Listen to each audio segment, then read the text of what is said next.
Saa in sheega markaa koow hamar imaanaya af Soomaali adeeg saaid oo ii ahay markaas waxyaalo badan aan meeshan ku bartay mar gabar oo qaraaba guriga imaatay markaas cunta i kariye markaas abaayada heedahda abaay gacanta wuu fadhiya aniga wiiligay ma maqlin gacanta wuu fadhiya war usoo igu yahay laakiin ma fahmeenin waa kii shaqada aamusay maalmo markuu dhaafo hooyo aad hada hooyo abaay heedahda gacanta wuu fadhiya ma ka wada gacan ma fariisan karo هيك وضع مركز مركز أي شيء أبغى هيك وضع أنت لا خطر وأنت كريس فهمي متكلن هوا مر خف أو فاملي جاي هذا هن تلفن كشان قري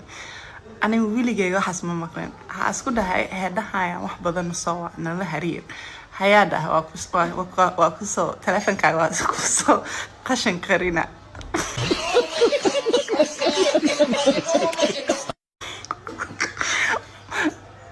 أسيق تلفن كيس انتوبي لي هذا وأحمد ما كبدا حدا وصور تاجنا هاي حدا ما كويك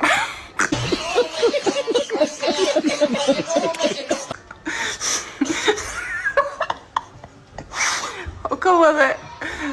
lacag ku soo tuur